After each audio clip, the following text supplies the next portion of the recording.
All those preseason publications are on the newsstands or whatever website is your favorite. There are plenty. You don't need to go too far down the top 25 list to hit the Scarlet and Gray. Welcome into the Voice of College Football. Appreciate you stopping by. And we definitely appreciate Pat Murphy stopping by from Bucknuts 247 Sports to talk Ohio State football. Pat, how's your summer been? It's been good. It's been busy, both work and doing some traveling. So I've been able to mix the two nicely, which has been good. But yeah, I mean, I feel like we just, summer just slowly transitions into fall here as we're about a month out from when Ohio State will kind of get things rolling with Big Ten Media Days and preseason camp. And then there it is. The transfer portal has been what it's been to the news cycle. And then on top of that, I just think the advent and then proliferation of social media has just created a news cycle unto its own that has maybe made news out of what was non-news 15 or 20 years ago.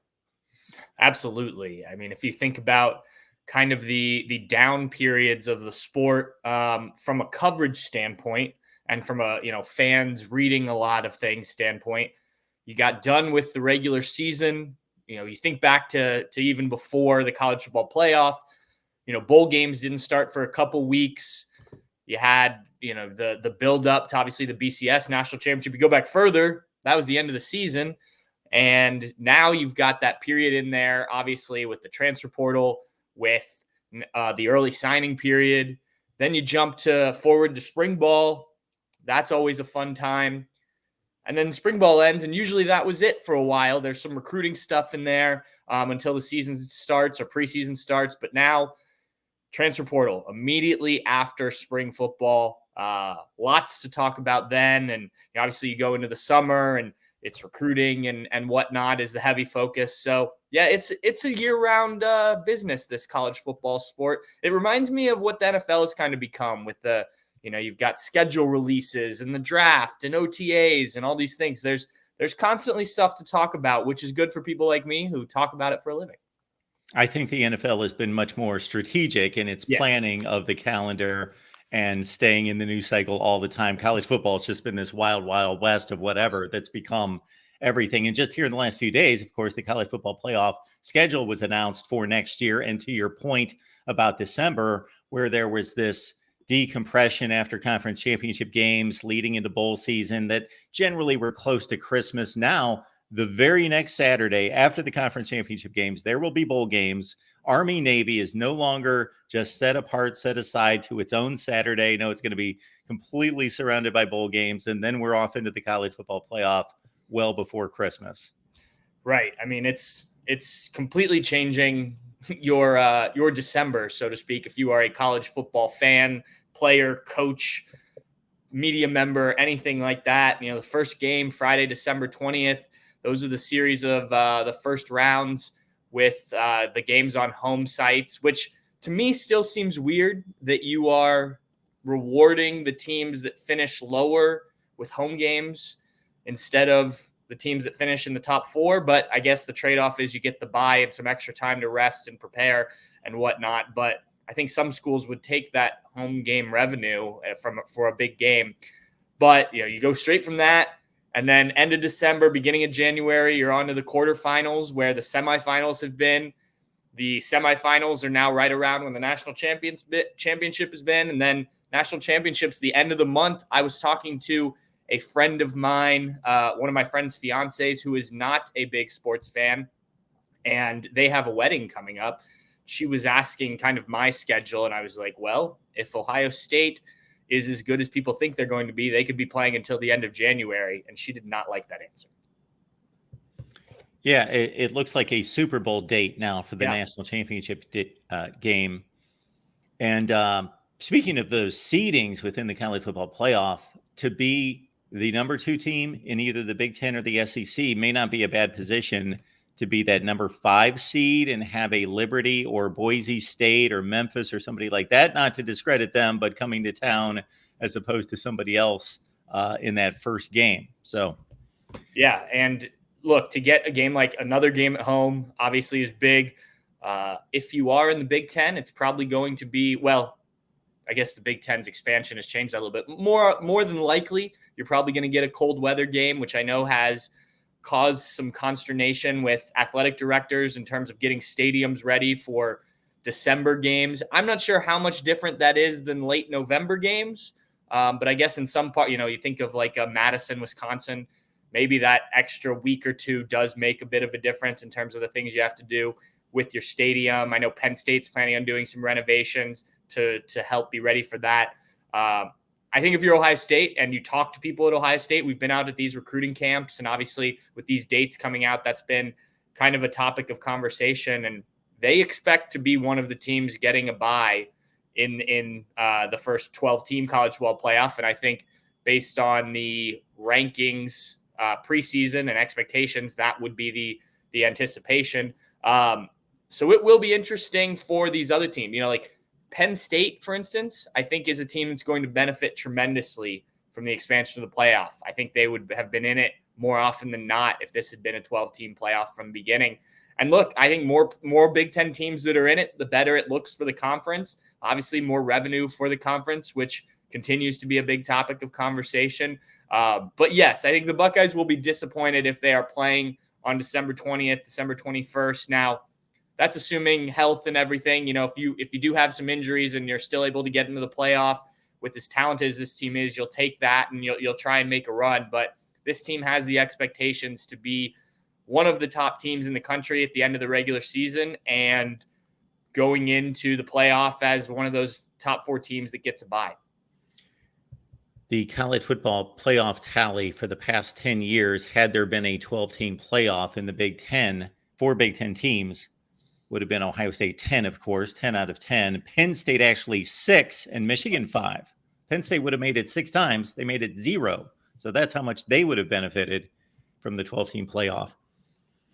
You speak of talent, Pat, and just in the last couple of days, Jim Tressel and Urban Meyer are on record of just jaw-dropping statements and observations and evaluations of the talent at the Woody Hayes Athletic Center.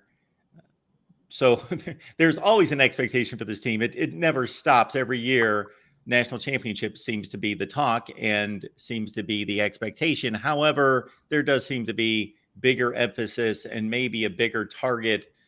Certainly opposing fan bases are taking advantage of the ammunition. Absolutely. It was interesting. We spoke with Ryan Day recently, and he got asked about kind of the increased expectations for this team this year. And he said, he thinks the expectations are the same every year. You've got to beat Michigan and win every other game and try and win a national championship, which is what Ohio State's goal is this year. Now, the expectations are ramped up even from an Ohio State perspective, just because you did have nearly an entire junior class elect to return for their senior season. But these guys have to perform too, right? I mean, if you are a surefire guy like a Marvin Harrison Jr., as much as you want to beat Michigan and win a national championship and as much NIL money as there is out there, you're going to the NFL like Marvin Harrison Jr. did. So for a guy like Jack Sawyer, JT Tuimoloau, Denzel Burke, Travion Henderson, any of these juniors that elected to return, it may be largely about being, ending your college career on the right note, but that's as much individual as it is as a team, right? A lot of these guys were really highly ranked and have had good careers, but maybe not the careers they expected in terms of their production, in terms of where they would have fallen in the NFL draft. So while we look at the talent returning and say, wow, this roster is one of the most talented in the country, maybe one of the most talented ever, like Urban Meyer said, these guys have to go out and live up to that potential. And staying in college football shows that they haven't quite done that to the level they expected yet. I believe that there is a lot of reason for optimism with all these guys coming back. I think you started to see, the best of Denzel Burke last year. Jack Sawyer at the end of the season. You look at his stats the last 3 or 4 games. That's the 5-star defensive end people expected in Columbus. Travion Henderson, when he's healthy, we know what he can do. He's just got to stay healthy. And obviously you bring in a Quinshon Judkins to kind of help alleviate some of the workload. So, guys like that, it's an opportunity to help themselves as much as it is the team and kind of boost their stock for the next level. But then I think you look at, I mentioned Quinshon Judkins, the transfer class that Ohio State had, and maybe that's where you start to see that roster be elevated a little bit more. You added Caleb Downs to one of the top pass defenses in the country last season. You add Quinshon Judkins to complement Travion Henderson. It would have been probably Travion Henderson and Dallin Hayden. Okay, Quinshon Judkins is a 2,000-yard rusher. That's a bit of an upgrade there. And I think Dallin Hayden's a really good running back and should have a good career at Colorado. You've upgraded that position. You bring in Seth McLaughlin from Alabama, and while he did have some snapping issues last season, he's an upgrade over Carson Hinsman at center, at least in the Buckeyes' eyes, and appears to be taking that job. So these transfer players, now some of them, a Julian Sayin, for instance, may not have an immediate impact, but, another opportunity there. But Will Kazmarek, the tight end, I think, too, gives you something a little bit different than what's already in that room. So that's probably where they were able to add on the edges some big pieces that may make a difference. And, that's where the roster may have been elevated and kind of taken those expectations beyond what they would have been if you just had a really talented but not yet proven senior class back. I don't pretend to be an expert on Georgia's roster, but I'm familiar and watch 5 or 6 games a year. We did talk some Georgia football this week, and so those videos are posted, folks, on the SEC channel. I will say this. I get the impression, and I think I'm accurate on this statement, that the Georgia roster may still be the best in college football, probably as 1 through 100, with just waves and waves of defensive linemen, offensive linemen, the depth.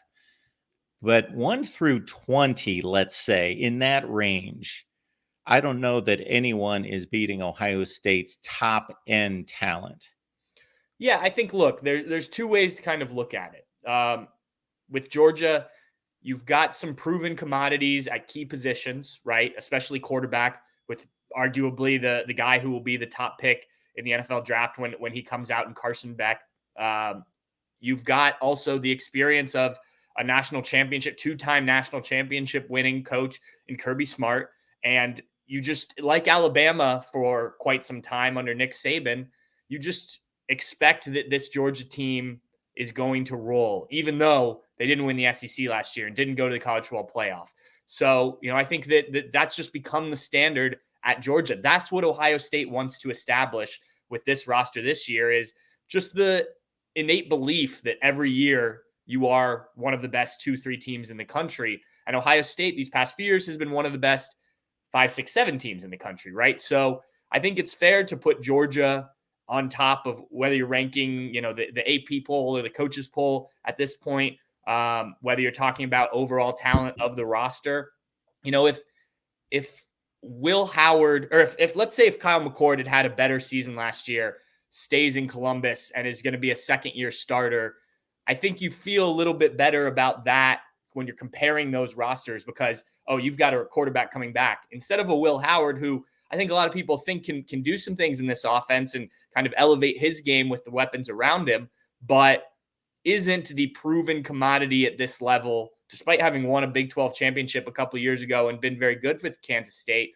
He's not a Carson Beck level guy.